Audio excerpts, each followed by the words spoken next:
Hello दोस्तों, कैसे हैं आप? बहुत कुछ दिन हो गए मैं लेक्चर बनाए हुए, क्योंकि मैं थोड़ा सा रेस्ट करना चाह रहा था और कोई कारण नहीं था। मैं हर 10-15 दिन में रेस्ट करना पड़ता है, ये चीज़ भी है। तो पर्टिकुलरली अब हम बात करने वाले जेनेटिक्स का सेक्शन स्टार्ट कर रहे हैं। प्रॉपर अपने आप में एक अलग यूनिट है, मेरे से तो अलग प्ले लिस्ट आएगी इसकी। ये काफ़ी सारे जितने भी जेनेटिक डिसऑर्डर होते हैं वो सबके हम बातचीत करेंगे। तो पर्टिकुलर जेनेटिक डिसऑर्डर के नाम पे मैं बताया था, तो इस तरीके से हम उसको ब्रॉडली 4 कैटेगरी में कैटेगराइज कर सकते हैं। एक तो होता है हमारा क्रोमोसोमल डिसऑर्डर, एक होता है हमारा एक तरीके से मिडल लाइन डिसऑर्डर या सिंगल जीन डिसऑर्डर होते हैं, और एक होता है हमारा non medallion disorder. Medallion disorder होता है single gene disorder, non single gene non medallion disorder, और एक होता है हमारा एक तरीके मल्टीफैक्टोरल डिसऑर्डर। क्रोमोसोमल डिसऑर्डर का मतलब क्या है? उसमें क्रोमोसोमल अबनॉर्मलिटी मिली, चाहे ट्राइसोमी हुई, एनीप्लॉइडी हुई, हमारी वो सारी चीज़ें इसमें आ जाती हैं। टर्नर सिंड्रोम हुआ या कार्डुशेट सिंड्रोम है या विलियम सिंड्रोम बात करेंगे। मेनली हम क्रोमोसोमल डिसऑर्डर्स की बात करेंगे इस सेक्शन में, बेसिस के अलावा। उसके अलावा क्या कहते हैं, हमारे single gene disorder, medallion disorder जो होते हैं, जिसके बारे में मैंने सारे डिसऑर्डर लिख रखे हैं अभी तक। मेन डिसऑर्डर है, क्योंकि बाकी की तो पर्टिकुलरली जहाँ जहाँ सेक्शन में आएगा वहाँ उसके बारे में चाहिए। ऑटोसोमल डोमिनेंट है कि रिसेसिव। तो मेन जो बात करें तो उसमें 4 कैटेगरी में डिवाइड कर सकते हैं इनको। एक तो autosomal dominant, autosomal remnant, recessive, S-linked dominant, S-linked recessive. Most commonly जो इनहेरिटेंस पैटर्न होता है वो आप जानते हैं, ऑटोसोमल रिसेसिव पैटर्न होता है। ये ऑटोसोमल डोमिनेंट का मतलब क्या हो गया? यदि 2 कॉपीज हैं हमारी पर्टिकुलर, तो यदि उसमें एक तरीके से एक डिफेक्टिव होती है ना, तो यदि मान के होते हैं ना, जैसे मान के एक स्ट्रॉन्ग कॉपी, एक मतलब मान लीजिए डिजीज वाली कॉपी, एक नॉर्मल कॉपी है, तो यदि डिजीज प्रेजेंट हो रही है तो उसे क्या कहते हैं? ऑटोसोमल डोमिनेंट कहते हैं। और यदि इस तरीके से एक कॉपी नॉर्मल है और एक कॉपी डिजीज वाली है, तो डिजीज प्रेजेंट नहीं हो रही है। डिजीज तभी प्रेजेंट हो रही है जब दोनों कॉपी डिजीज वाली हो, तब हम उसे कहते हैं ऑटोसोमल रिसेसिव डिसऑर्डर। ये यदि खाली एक एलील चाहिए होता है डिजीज प्रेजेंट करने के लिए, सही भाषा में कहें तो वो कहलाता है हमारा ऑटोसोमल डोमिनेंट डिसऑर्डर। और यदि बहुत एलील चाहिए होते हैं डिजीज प्रेजेंट करने के लिए, तो वो कहलाता है हमारा ऑटोसोमल रिसेसिव डिसऑर्डर। ये तो मेन हम एग्जाम्पल्स की बात करके चलें। पर्टिकुलर ऑटोसोमल डोमिनेंट में कौन कौन से डिसऑर्डर आते हैं? तो ऑटोसोमल डोमिनेंट में आता है हमारा एक कॉन्ड्रोप्लेजिया। मैं बता दूं, एक कॉन्ड्रोप्लेजिया में क्या क्या होता है, थोड़ा बहुत बता दूं। तो FGR3 जीन का डिफेक्ट होता है। इसमें शॉर्ट लिम्ब होता है ठीक है इसमें, पर जैसे में बच्चे छोटे होते हैं उनकी हेड शॉर्ट स्टेचर में बातचीत करेंगे ज़्यादा मेन इसके। तो शॉर्ट स्टेचर आ रहा है, लेकिन वो एसिमेट्रिकल है, मतलब उसको खाली बस उसके लिम्ब भी छोटे मिल रहे हैं। इसकी जो रेडियोलॉजिकल फाइंडिंग रहती है वो होती है हमारे शैम्पिन ग्लास पेल्विक इनलेट बनती है जब एक्सरे कराते हैं तो। उसके अलावा क्या देखने को मिलता है? हमारा autosomal dominant polycystic kidney disease. Polycystic kidney disease बात करते हैं, उसमें 2 प्रकार की आती है, ऑटोसोमल डोमिनेंट और ऑटोसोमल रिसेसिव वाली। इसके बारे में जब हम किडनी वाले सेशन में आए तब हम बात करेंगे इसकी, यहाँ पे बातचीत नहीं करेंगे उसकी। और उसके अलावा क्या कहते हैं हमारे फैमिलियल एडेनोमेटस पॉलीपोसिस, इसके बारे में बातचीत करते हैं जब हम कोलेंजोकार्सिनोमा की बात करते हैं। कोलेंजोकार्सिनोमा नहीं, कोलोन कैंसर की बात करते हैं, तब हम बात करते हैं कोलोन पॉलिप के होते हैं ना, तब हम इसीलिए बात करते हैं फैमिलियल एडेनोमेटस पॉलीपोसिस। उसके अलावा और जो डिसऑर्डर आता है हमारे फैमिलियर हाइपर कोलेस्ट्रोलिनीमिया, इसके बारे में हम बातचीत कर चुके हैं जो बायोकेमिस्ट्री वाले सेशन था ये। और एक होती है हमारे हेरिडेटरी हेमरेजिक टेलेंजेक्टेसिया। ये इससे नाम पर पता लगा हेमरेज मिल रहा है और टेलेंजेक्टेसिया भी देखने को मिलता है। इसके बारे में बातचीत करें नहीं करें। हेरिडेटरी स्पिरोसाइटोसिस होता है, उसके बारे में भी हम बातचीत कर चुके हैं हेमेटोलॉजी के सेक्शन में, काफी सारी चीज़ों के बारे में बातचीत कर चुके हैं कि इसमें ऐसा है। हाँ, और उसके अलावा कहता है हंटिंगटन कोरिया के बारे में बातचीत करेंगे में इस सेक्शन में, क्योंकि हमने जो न्यूरोलॉजी वाला सेक्शन था उसमें बातचीत नहीं की थी, इसलिए हम अब जो सब्सिक्वेंट जो लेक्चर होंगे उसमें हम बातचीत करेंगे हंटिंगटन जी की। ली-फोर्मिनी सिंड्रोम जो बता दो, ली-फोर्मिनी सिंड्रोम होता है वो T53 जो जीन होती है, टूबर सप्रेसर जीन, उसके डिफेक्ट से रिलेटेड होता है। और एक आता है हमारा मार्फन सिंड्रोम। मार्फन सिंड्रोम के बारे में भी बातचीत हम बायोकेमिस्ट्री में कर चुके हैं। और उसके अलावा कहते हैं मल्टीपल एंडोक्राइन न्यूप्लेसिया, इसके बारे में भी हम बातचीत करेंगे। ये तो काफ़ी सारे सिंड्रोम ऐसे हैं जिसके हम बारे में बातचीत करेंगे, काफ़ी सारे सिंड्रोम है जिसके बारे में मैंने बातचीत नहीं करी है लेकिन करेंगे। ठीक है, उसके अलावा याद रखना एक मायोटोनिक मस्कुलर डिस्ट्रॉफी होती है, डुकेन मस्कुलर डिस्ट्रॉफी होती है। डुकेन मस्कुलर डिस्ट्रॉफी याद रखना एशलिंग रिसेसिव में जाती है, जबकि मायोटोनिक मस्कुलर डिस्ट्रॉफी और मायोटोनिक मस्कुलर डिस्ट्रॉफी किसमें जाती है हमारे एक में, ये सी ट्रिपल जीन में भी आ जाती है तरीके से, ट्रिपल रिपीट हो रहा है, और इसमें भी आती है ऑटोसोमल डोमिनेंट में भी। और उसके अलावा क्या बात करें, न्यूरोक्यूटोनिक डिसऑर्डर होते हैं बहुत सारे हमारे, न्यूरोफाइब्रोसिस 1-2 हो, ट्यूबरस स्क्लेरोसिस हो, वॉन हिप्पल-ल्यूटिन सिंड्रोम हो, हाँ, ये सारे ऑटोसोमल डोमिनेंट डिसऑर्डर है। किडनी से रिलेटेड बहुत सारे डिसऑर्डर आ जाते हैं, मतलब न्यूरोलॉजिकल एस्पेक्ट से रिलेटेड बहुत सारे डिसऑर्डर आ जाते हैं, चाहे एड्रेनल डिजीज है, ये न्यूरोक्यूटेनियस सिंड्रोम है। तो इनके बारे में भी बातचीत करेंगे, इसके बारे में भी बातचीत समय नहीं करी थी मैंने। ये चीज अब आते हैं हमारे एक तरीके से ऑटोसोमल रिसेसिव में, उसके बारे में लिखे नहीं है, थोड़ा बहुत बताया तो कौन कौन से डिसऑर्डर काफ़ी ज़्यादा कॉमन है एक तरीके से autosomal recessive. Autosomal recessive inheritance में कौन कौन से आते हैं हमारे, एक तो आता है हमारा एल्बिनिज्म। इसके बारे में हम डरमा की बात करेंगे, डरमा के लेक्चरों में तब हम बातचीत करेंगे इसकी, क्योंकि यहाँ पे इतनी जेनेटिक पॉइंट से छाड़ के एल्बिनिज्म पूछे ऐसा संभव नहीं लगता मुझे। उसके अलावा क्या कहते हैं फिनाइलकेटोन्यूरिया, के बारे में बातचीत कर चुके हैं हम हकीकत में, जिन डिसऑर्डर के बारे में बातचीत कर चुके हैं, जिनका एक तरीके से प्रॉपर अपने सेक्शन में सेपरेट रूल है अच्छा खासा, तो उसके बारे में बातचीत नहीं करेंगे। जो ही में गिरे चुरे से रह जाते हैं, जैसे हमारा सिस्टिक फाइब्रोसिस हुआ, पल्मोनाइजेशन में उतनी जाती कि नहीं जाती, इसके बारे में सिस्टिक फाइब्रोसिस के बारे में बातचीत करेंगे हम। उसके अलावा सिकल सेल एनीमिया हुआ, इसके बारे में तो बातचीत कर चुके हैं, सिकल सेल एनीमिया।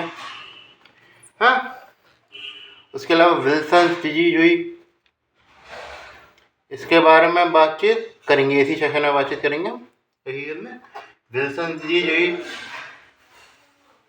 उसके अलावा क्या होते हैं विल्सन डिजीज के अलावा जो हमारे लाइसोसोम वाले डिसऑर्डर हुए, जैसे हमारे क्या कहते हैं फिंगो डिस्प्लेजिया हुआ, लाइसोसोम स्टोरेज डिसऑर्डर है, या हीमोक्रोमेटोसिस है, ग्लाइकोजन स्टोरेज डिसऑर्डर है, थैलेसीमिया है, म्यूकोपैलियोसाइटोसिस है। उसके अलावा फेडरिक अटैक्सिया, इसके बारे में बातचीत कर चुके हैं। कार्टाजेनर सिंड्रोम हुआ, इसके बारे में बातचीत करूंगा मैं। होमोसिस्टेनिमिया के बारे में बातचीत कर चुके हैं हम।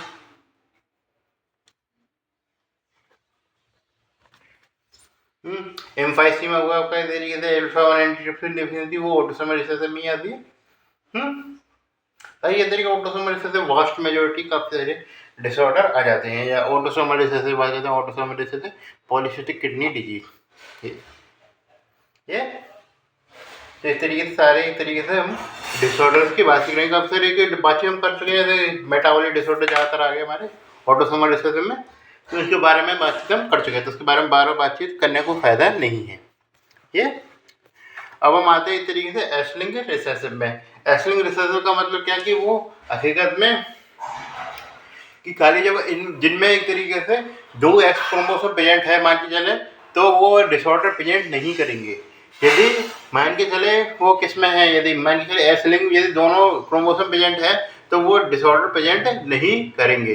लेकिन कब प्रेजेंट करेंगे, जब वो क्या है उसमें खाली एक एक्स हो और एक वाई हो, उसमें एक तरीके संभावना ज़्यादा है, फिर दोनों एक्स से एक्स डिसऑर्डर वाले हो तभी वो प्रेजेंट कर सकते हैं। दूसरे एक तरीके से मेल्स में होने की संभावना इनकी काफ़ी ज़्यादा होती है एज कम्पेयर टू फीमेल्स में।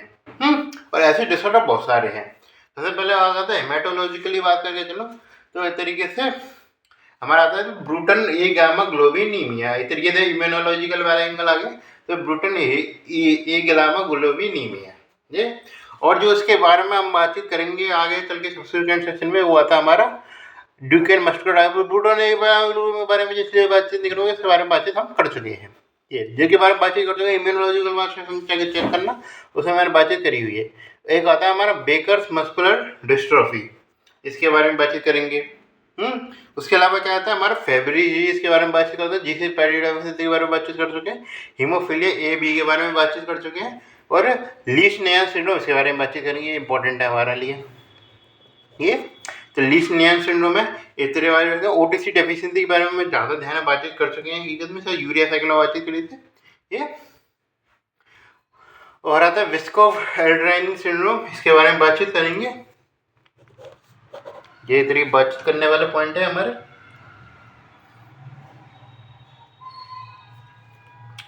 और जो आ सकते हैं हमारे इस तरीके से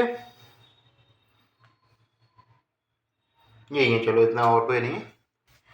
और आते हैं इस तरीके से एस लिंक डोमिनेंट, इसमें हम दोनों डिसऑर्डर की बातचीत करेंगे।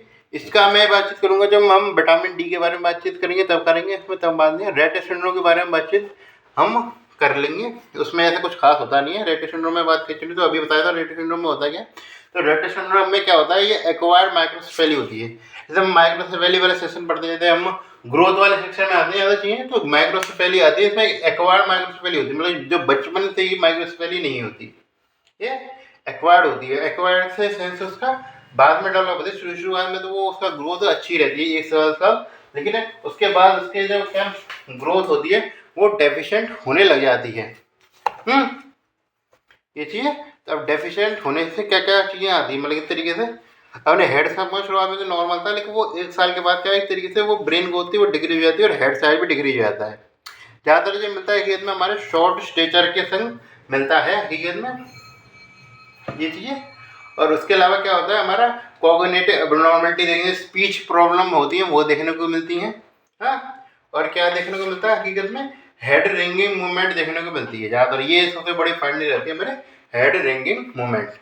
ये तो मैं बताया था रेटे सिंड्रोम के बारे में बातचीत हम ये अभी कर लेते हैं।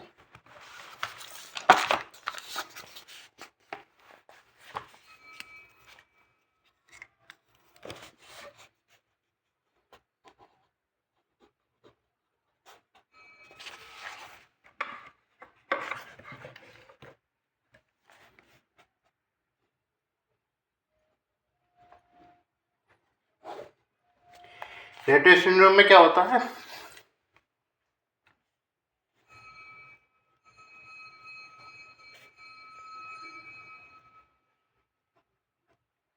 एक्वायर्ड माइक्रोसेफेली देखने को मिलती है। किसके तरीके से जीन के म्यूटेशन से कारण हो सकता है, तो मैं बताऊँ वो जीन होती है हमारे MECP2 जीन के म्यूटेशन के कारण होता है एस क्रोमोसोम पे, फीमेल्स में देखने को मिलता है हकीकत में ज़्यादातर।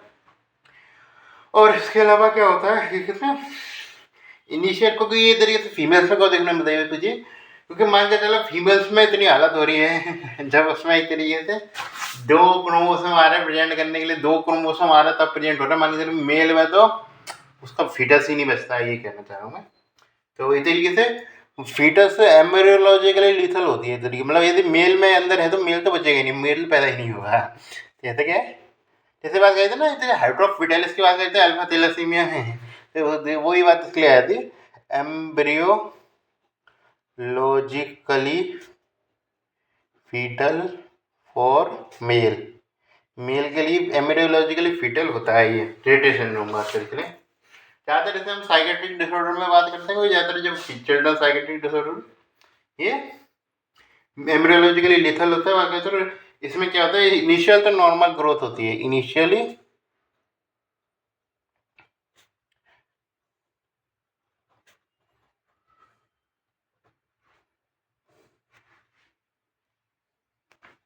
कितने 6 से लेकर 18 मंथ तक हो सकता है, 1 साल भी हो सकता है।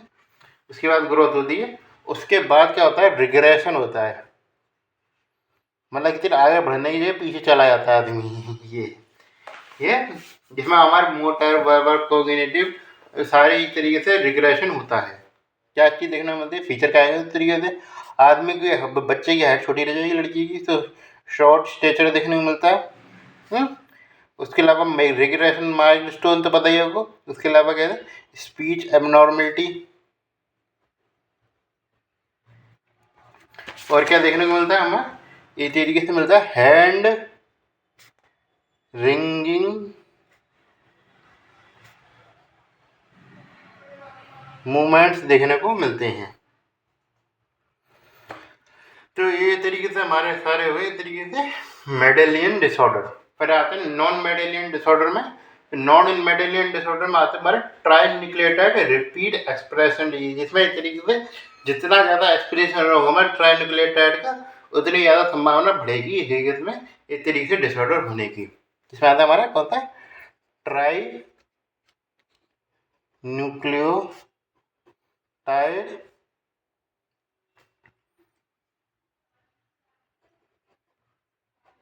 Repeat disorder. सबसे पहला आता है हमारे इस तरीके से हंटिंगटन, बातचीत करेंगे अलग से, इसकी अभी बातचीत नहीं करेंगे। इसमें कौन सा रिपीट सीक्वेंस होता है? CAG रिपीट सीक्वेंस होता है। और आती है हमारी मायोटोनिक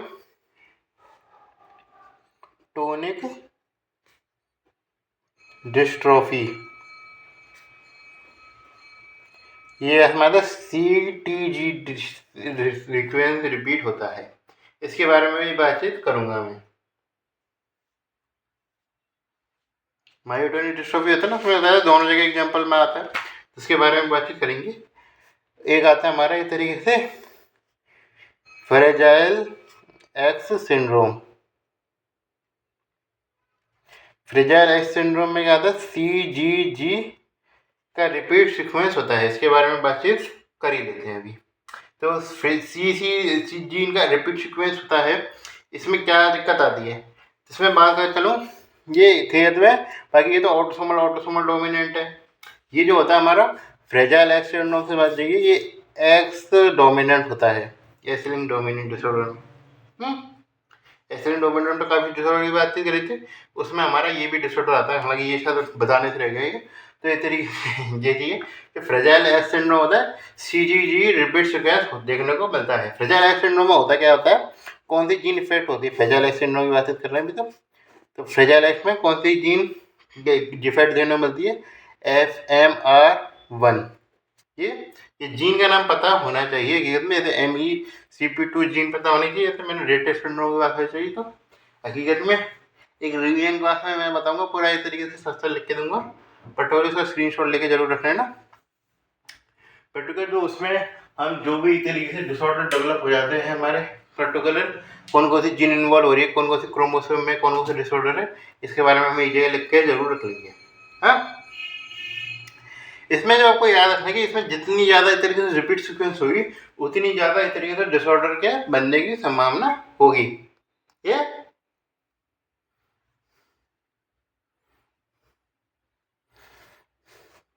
तो इसमें याद रखना, यदि पर्टिकुलर 50 से लेके जो नॉर्मल पॉपुलेशन है उसमें तो एक तरीके से जो इनका पेनिट्रेशन होता है वो 5 से लेके 50 या इस तरीके से याद रखना, 55 याद रखना। नॉर्मल पॉपुलेशन 50 या 50 याद रखना, 50 ज़्यादा सही रहेगा। तो इस तरीके से कुछ जो इसमें कैरियर्स होते हैं, जो कैरियर्स कौन होते हैं हमारी बात करता हूँ, कैरियर्स होती है हमारी फीमेल्स कैरियर होती है। उसमें क्या होते हैं? 55 से लेकर 200 तक होते हैं, और ये ज़्यादातर किसमें देखने को मिलता है? मेल्स में देखने को मिलता है।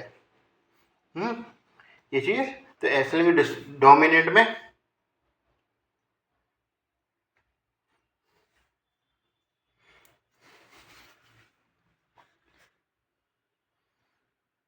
200 से ज़्यादा हो तो इतने सारे सिम्टम आते हैं। यदि बात करें सिंड्रोम यदि बन जाता है सिंड्रोम, तब उसको सिंड्रोम कहते हैं। ट्राइनुक्लेट सिकनेस पे डिपेंड करता है। ये एस लिंक होता है, एस लिंक फ्रेजाइल एस है, इससे कोई एस लिंक डोमिनेंट से उससे रिलेटेड नहीं है, मतलब मेन मेल्स में होने की संभावना इसकी ज़्यादा रहती है इसके कंपेरेटिव में।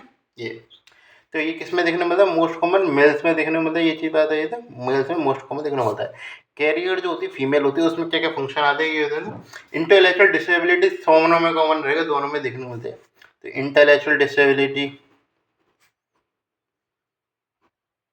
ये देखने को मिलती है। इसमें जो आपको ये चीज़ याद रखना है, हकीकत में इंटेलेक्चुअल डिसेबिलिटी हुई है देखिए जो मांगा था वो होता है प्री मेच्योर ओवेरियन फेलियर।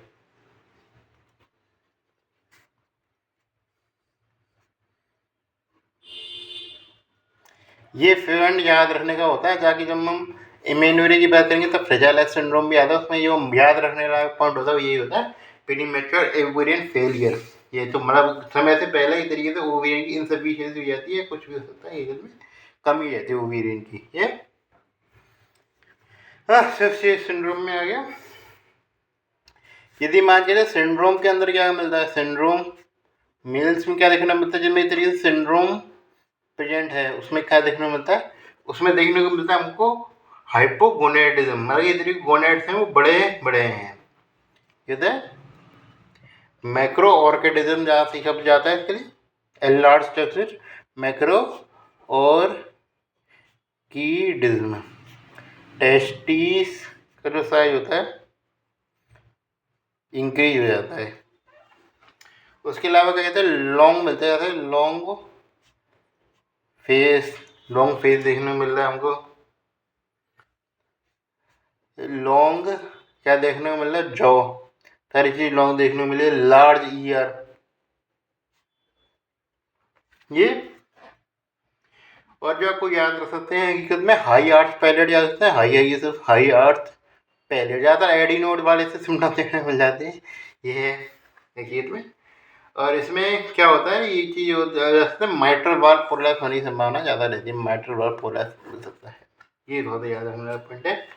ये तो एक तरीके से ये जो इंटेलेक्चुअल डिसेबिलिटी तो इसमें मिली थी, इंटेलेक्चुअल डिसेबिलिटी IQ जो होता है कितने से कम हो जाता है, IQ 40 से कम हो जाता है, इसमें भी देखने को मिलती है। बस लाड़ याद रखना, इंटेलेक्चुअल डिसेबिलिटी तो कॉमन रहती है दोनों में, ये चीज़। फिर आते हैं इस तरीके से एक और जो सिस्टम होता है इस तरीके से ट्राइन्यूक्लियोटाइड के अलावा होता है हमारा माइटोकॉन्ड्रियल सीक्वेंस वाला, माइटोकॉन्ड्रियल इनहेरिटेंस, तो उसके बारे में बातचीत करते हैं।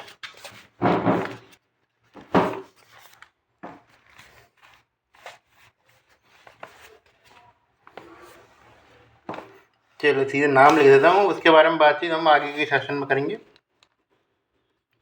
माइटोकॉन्ड्रियल में इनहेरिटेंस में क्या आता है, इस तरीके से सारे बच्चों को होगी, यदि माँ को है तो सारे बच्चों को, माँ को होगी तो सारे बच्चों को होगी।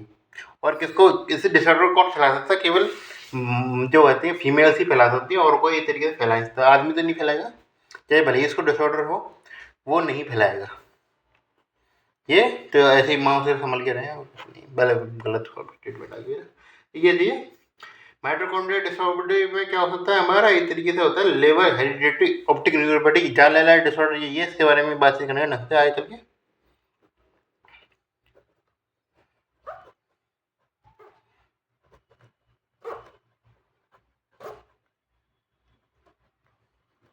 दूसरा जो आता है हमारा डिस्ट्रोफी मायोपैथी आ जाती है। मायोपैथी हमारी दो प्रकार की मायोपैथी आ जाती है।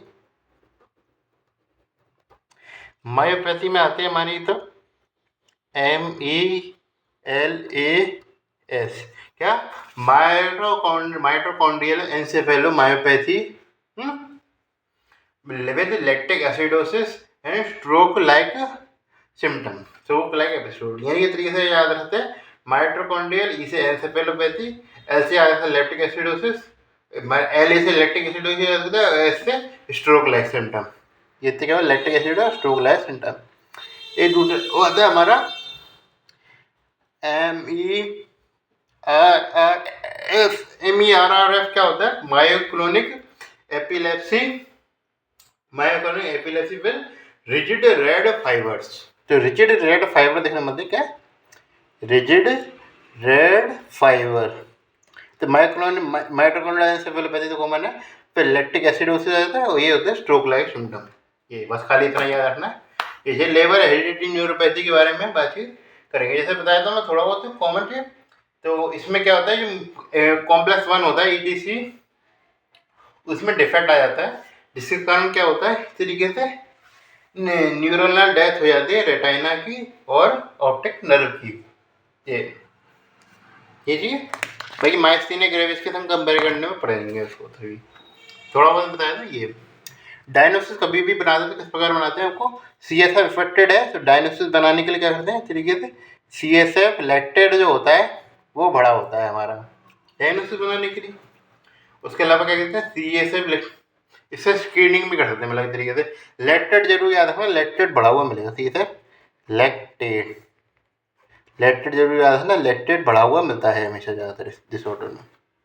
ये पिक्चर आ रही है कैसी, ये ले लेते हैं,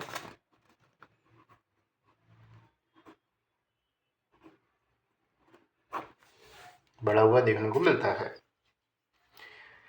हाँ, ये तीसरा एक तरीके से टाइप और आ जाता है हमारा, इसमें वो आता है हमारे जीनोमिक इम्प्रिंटिंग, यानी ये तरीके से नॉर्मली तो देखने को नहीं मिल रहा, नॉर्मली तो वो क्या है तरीके से ऑटोसोमल रिसेसिव है, लेकिन क्या है कि उसका कारण ये है कि मान के चले जो दूसरी जीन थी वो थी आई ही नहीं, मान के चले उसने प्रॉपर रेप्लिकेशन लिया, तब वो जीन एक तरीके से डिसऑर्डर प्रेजेंट कर रही है। ठीक है, एक तरीके से अपने आप में ये सिस्टम है। इसके बारे में आप पूछ सकता है तो बहुत इंपॉर्टेंट है, इसके बारे में यहीं बातचीत करेंगे और कहीं बातचीत होती नहीं, इसलिए ये इम्पोर्टेंट है। तो जीनोमिक इम्प्रिंटिंग, जीनोमिक इम्प्रिंटिंग की बात करके चलें तो क्या क्या चीज़ें आती है जीनोमिक इम्प्रिंटिंग में। तो इसमें होता है तो जीन के एक तरीके मतलब किस तरीके से जीन तो सेम इफेक्टेड है, जो हमारा बता दो कौन सा एक तरीके से क्रोमोसोम और जीन तो फिक्स है। क्रोमोसोम में हमारा 15 और जीन कौन सी है हमारी UBE3A, ये फिक्स है। लेकिन इसमें जो अंतर आ जाता है तरीके से दो सिंड्रोम, दो डिजीज आती है, वो आती है हमारे पैडर सिंड्रोम और एंगलमैन सिंड्रोम। इसमें जो अंतर आता है वो एक तरीके से कौन सी जीन है वो एब्सेंट है, मतलब कौन सा पेरेंटल एलील है वो एब्सेंट है। जैसे फर्स्ट में बात करके चलूँ तो जैसे एक जो कंडीशन है जो पैडर सिंड्रोम की बात करें, पीछे पेरेंटल आ गया तो पेरेंटल जीन होती है वो एब्सेंट होती है, मान के चले ये डिलीट हो जाती है, मतलब एब्सेंट हो जाती है, डिलीट हो जाती है तभी एब्सेंट होती है। तो उसके कारण डिसऑर्डर देखने को मिलता है। अब वो डिसऑर्डर इस कारण नहीं है कि पेरेंटल जीन में डिसऑर्डर था, मान लीजिए पेरेंटल जीन डिफेक्टिव होती तो फिर डिसऑर्डर सही होने थे। डिफेक्ट जो था यार, जो इस तरीके से जीन में डिफेक्ट था वो था हमारे जो जीन प्रेजेंट थे वो थी हमारे मैटरनल क्रोमोसोम पे प्रेजेंट थी। ये चीज़ याद होनी चाहिए, थोड़ा सा फोकस वाला पॉइंट है। वो जीन या जो डिसऑर्डर जीन थे वो प्रेजेंट थे हमारे मैटरनल क्रोमोसोम पे, लेकिन उसको एक्सप्रेशन करने के लिए जो पेरेंटल जीन का उसका खत्म होना जरूरी था। जब तक पेरेंटल जीन है उसका डिलीशन नहीं होगा वो एक तरीके से जीन एक्सप्रेस नहीं होगी। तो ये कहते हैं जीन इम्प्रिंटिंग कहलाती है, साइलेंस जीन कहलाती है। साइलेंस रहती है कि इसमें साइलेंस जीन को इम्प्रिंटिंग चाहिए था, एक तरीके से ये साइलेंस जीन होती है। क्रोमोसोम बी पे हो जाता है UBE3, ये साइलेंस जीन होती है। जब डिलीशन होता है तभी एक तरीके से प्रेजेंट करती है, मतलब एक तरीके से जब उसको पर्टिकुलरली क्या हुआ है, मुझे जीन एब्सेंट हो गए पेरेंटल वाली साइड की, तो मैटरनल एक तरीके डाइसोमी कर दिया हकीकत में, तो डाइसोमी कर दिया उसने तो हकीकत में डोमिनेंट पोजीशन में आ गई वो हकीकत में प्रॉपर। हाँ, ये कि खाली बस उसी जीन का प्रभाव है, तब वो एक तरीके से हमने सिम्टम दिखा रही है, अपने डिसऑर्डर है वो बना पा रही है। हाँ, ये चीज है। दो सिंड्रोम आते हैं रिलेटेड, मैं बात करता हूँ प्रेडर बिलाई सिंड्रोम की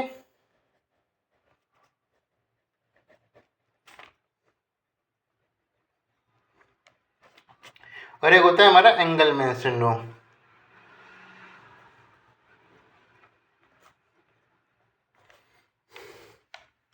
पैडर बिलाई सिंड्रोम में कौन सा होता है, डिलीशन होता है पेरेंट, पीछे गए डिलीशन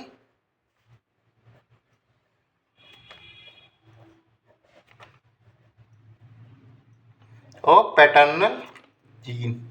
बाप वाली साइड से तरीके से डी पेरेंट नहीं, मतलब बाप वाली साइड अलग होगी, यानी कि डाइसोमी किसकी होगी, अब ये लगा लिया डाइसोमी होगी वो एक तरीके से मैटरनल की होगी।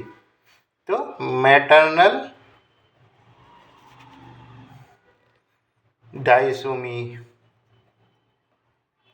ये देखने को मिलेगी। इसमें जस्ट का उल्टा कर दीजिए, किसमें डिलीशन होता है, मैटरनल जीन का डिलीशन होता है, और डाइसोमी किसकी होती है एक तरीके से पैटर्नल की।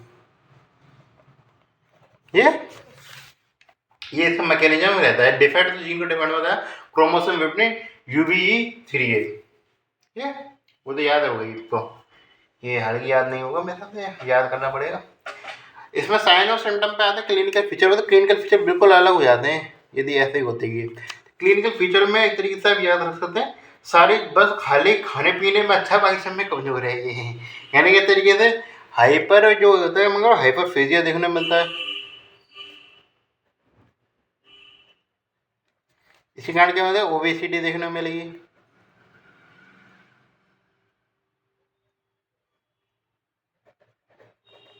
ओबेसिटी देखने को मिलती है। बाकी सारे में IQ कम मिलता है हमको एक तरीके से, हाइपोटोनिया मिलेगा,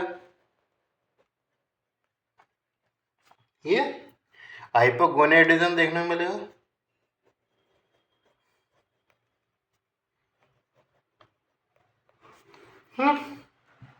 ये एक तरीके से फेशियल डिस्मॉर्फिया, एक तरीके से शॉर्ट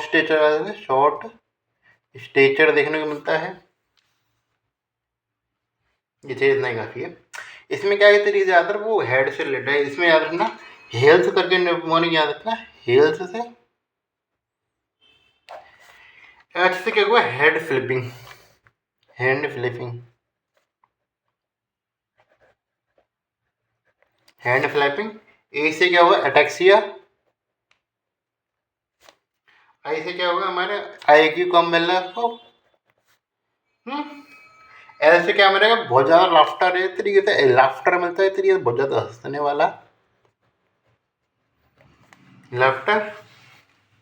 और हकीकत में एस से बहुत ज़्यादा सीजर देखने को मिलता है। ये तो ये सारे एक तरीके से हमारे एक तरीके से जो क्रोमोसोम अभी तक हमारे मेन टॉपिक पे था ही नहीं, ये बेसिक पॉइंट ऑफ व्यू हो गया हमारा एक तरीके से किसका, जो हमारा क्या था एक तरीके से जो जेनेटिक्स का एक तरीके से बेसिक पॉइंट ऑफ व्यू हो गया हमारा, ये कहना चाह रहा हूँ ये। अब हम आएंगे एक तरीके से मेन डिसऑर्डर्स पे अपने,